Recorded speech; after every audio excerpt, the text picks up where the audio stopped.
ちは、トラベルライターの入江です。はい、今回はカリフォルニアで、運転免許を取った時のお話を少しシェアできたらなと思っています。結論から言うと、私は筆記は合格一発合格だったんですけれど、実技で1回落とされていて、かなりいろいろハプニングが起こったので、筆記受ける前も実技の時もいろいろ起こったので、動画の最後で、実際にどんなことを気をつけた方がいいのかだったりとか、もう私が落とされちゃったポイントだったりとか、体験したことを、ご紹介できたらなと思っています。はい。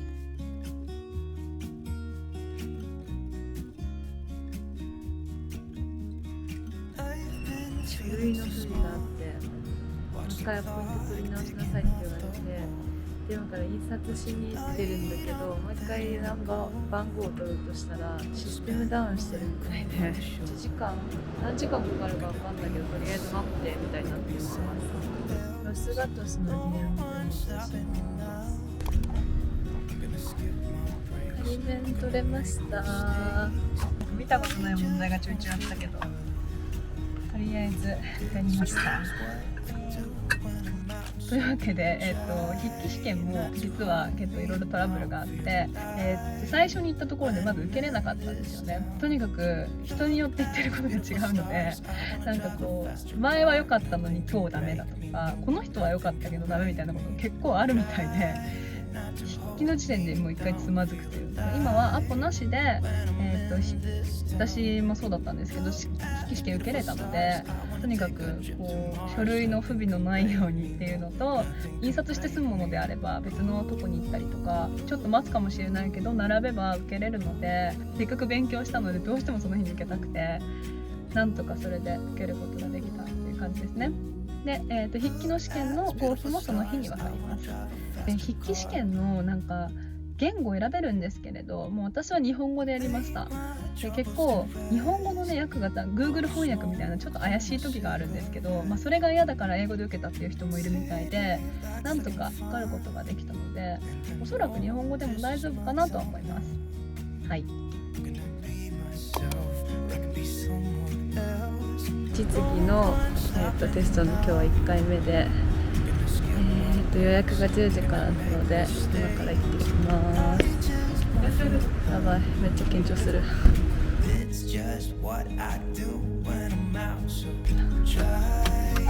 緊張する。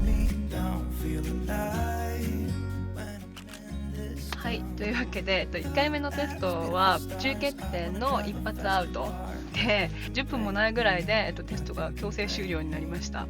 でも結構ショックだったので、その日は全然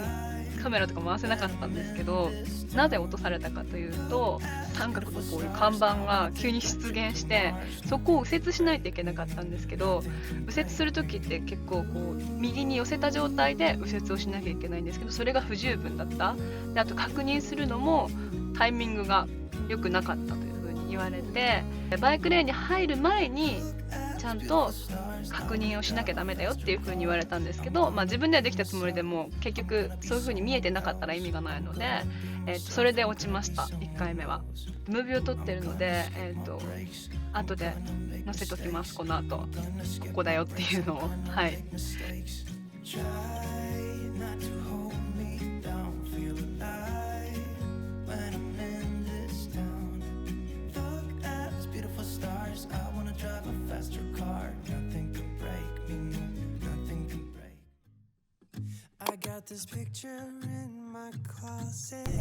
今日は実技テスト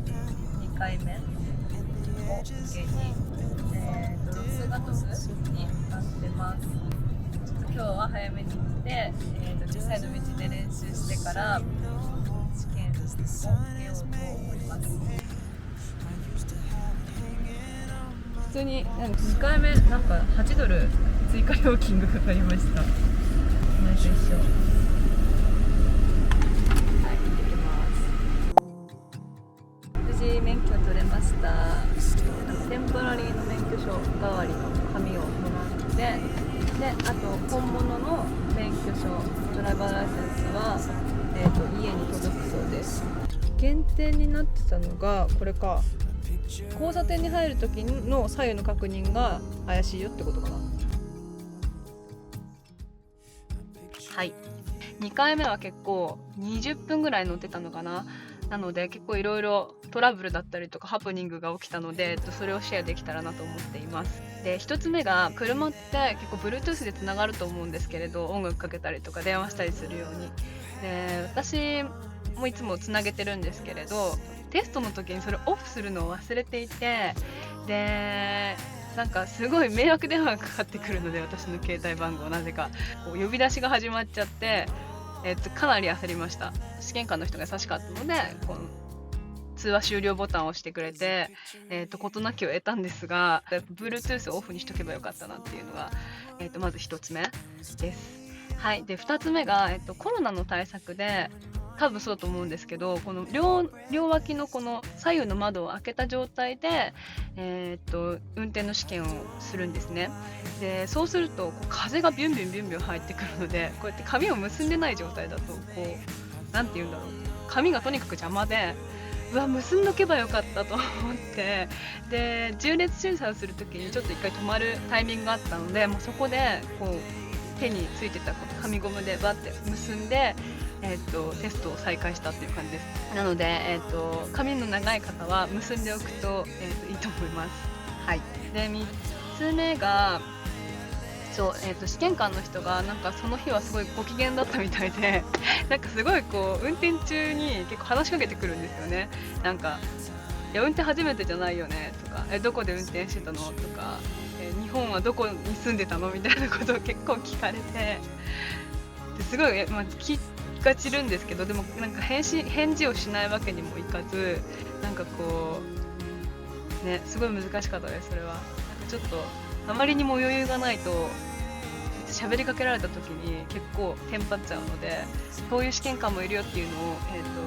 あらかじめ知れてたらちょっと対策ができたかなと思ってます。いろんな人がいるので多分無言な人もいると思うんですけど、こればっかりは分かんないですよね。運ですよね。で、4つ目が、先ほどその1回目落ちた時の話なんですけれど、その看板があったっていう話をしてたんですけど、看板が、土日いつも練習した時はなかったんですよね。で、平日は多分そこにいつもあるのかな、時間によって。なので、できれば実技のテストを受ける直前とかに、1回最後おさらいで同じ道を走っておいたりとか、あとは平日同じ環境になるべく近いような状況を作って、1回練習しておくと安心かと思います。あの看板が現れた時本当に焦って、かなりテンパりました。で、もちろんそれで落とされたんですけど、今後受ける方は平日に1回走っておくと安心だと思います。はい、実技テストの、なんとなくの流れ、他にももちろん動画で紹介している方結構いるとは思うんですけれど、私の体験談をもとにちょっとだけシェアできたらなと思っています。ちょっとカンペします。まずは、実技テストは、仮免許を持って、あと他にもいくつかあるので、それを持った状態で、DMV に行きます。で、その時は助手席に、必ずすでに免許を持ってる人が座っている必要があって、まず DMV に着いたら実技テスト用のカウンターがあるので、そこで申し込みをします。で、もちろんアポイントを取っていくので、私は30分前ぐらいに行ったかな。で、受付を済ませて、そこで同乗者、その一緒に来た人の免許 ID だったりとかのチェックとか、あとは、書類のチェックがそこでされます。で、書類に問題がなかった場合はスコアシート、試験官の人が最後こう書いて渡してくれるんですけれど、それの、白紙の状態のものを渡されます。で、そこに、確かサインをするんだったかな。資料一式とスコアシートを持って自分の車に乗って指定された場所まで運転していきます。もちろんDMV の中なのでそんな長距離じゃないんですけれど、そこで並んで待ってるように言われるので、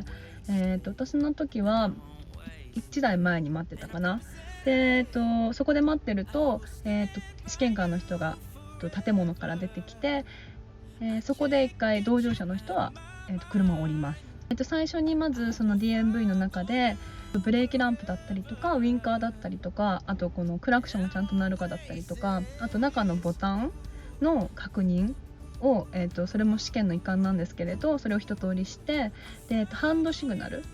こうウインカーが壊れちゃった時のためのハンドシグナルのテストをそこで全て済ませます。そこで問題がなかったらやっと実技のテストに入ります。実技のテストはその試験官の人が横に乗った状態で、スタートするんですけれど、普通に指示通り次右とか左とか、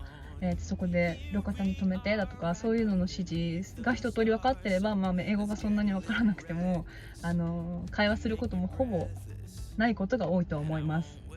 20分か30分ぐらいDMV の周りを運転して、で、DMV に戻ってきた時に車内でもうその場で合否の発表されます。不合格だった場合はそのままもう帰るんですけれど、でそこで、何がダメだったかなとか、あと点数スコアシートに全部書いてあるので、それは持って帰ることができます。不合格だった場合はまた改めてアポイントを取るっていう感じですね。で、合格だった場合は、そこにスコアシートに、何点減点だったみたいなのも全部書いてあるので、それを受け取って、全部資料を一式持った状態で、DMV のカウンターに行って免許の発行の手続きをします。免許の発行の手続きがすごい並んだりとか待ったりするので、確か私は1時間ぐらいかかったかな。なので、試験だけ終われば OK じゃないので、結構時間には余裕を持っておいた方が安心かと思います。で、免許は後で郵送されてくるので、はい。で、あとちなみに、顔写真、免許の顔写真は筆記試験の時に撮るので、私は、それ気にしてたので、バッチリメイクをして筆記試験に挑みました。でもね、全然漏れなかったです。はい。そんなもんですよね。免許の写真って日本もそうだけど、はい、そんな感じかな。はい、というわけで、今回は、アメリカのカリフォルニアで、運転免許を取った時のお話をご紹介しました。最後までご視聴いただきありがとうございました。また次の動画でお会いできるのを楽しみにしています。それではバイバーイ。